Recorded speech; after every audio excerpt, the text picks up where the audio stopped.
ഇപ്പോ ക്രിക്കറ്റ് പ്രേമികളുടെ ഇടയിൽ വളരെ സംസാര വിഷയമായ ഒരു വിവാദമുണ്ട്. മുംബൈയുടെ വിഘ്നേഷ് പുത്തൂർ എറിഞ്ഞ ഒരു ബോള് അത് നോ ബോൾ ആയിരുന്നു, അമ്പയർമാർ അത് നോ ബോൾ വിളിച്ചില്ല എന്നുള്ള വിവാദം. കാരണം അവൻ മുംബൈയുടെ കളിക്കാരനാണ്, അതുകൊണ്ടാണ് അവന് ഫേവർ ചെയ്ത് അമ്പയർമാർ കണ്ണടച്ചതെന്ന്.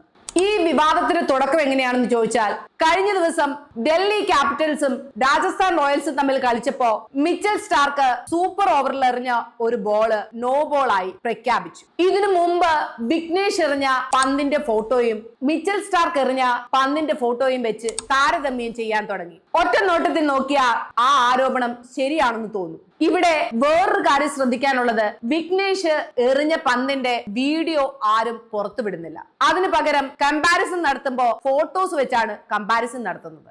ഫ്രണ്ട് ഫുട്ട് നോ ബോൾ പരിശോധിക്കുമ്പോ കാൽ ആദ്യം എവിടെ തൊട്ടു എന്നുള്ളതാണ് പ്രധാനം. വിഘ്നേഷ് പുത്തൂറിന്റെ ബൗളിംഗ് നോക്കിയാൽ നമുക്ക് കാണാൻ പറ്റുന്ന ഒരു കാര്യം, കാല് ലാൻഡ് ചെയ്യുന്നത് സേഫ് ആയിട്ടുള്ള ഏരിയ തന്നെയാണ്, അതായത് വിരലുകൾ. അതിനുശേഷം അവന്റെ ഉപ്പൂറ്റിയാണ് ലൈനിൽ തട്ടുന്നത്. ബോളിംഗ് ആക്ഷൻ കംപ്ലീറ്റ് ആവുന്നതിനോടൊപ്പം തന്നെ ഈ ഉപ്പൂറ്റി ലിഫ്റ്റ് ആവുന്നുണ്ട്. നേരെ തിരിച്ച് മിച്ചൽ സ്റ്റാർക്കിന്റെ കാര്യത്തിൽ വരുമ്പോൾ ഫൂട്ടേ ലാൻഡ് ആവുന്നത് ലൈനിലാണ്, അപ്പോ അത് നോ ബോൾ ആണ്.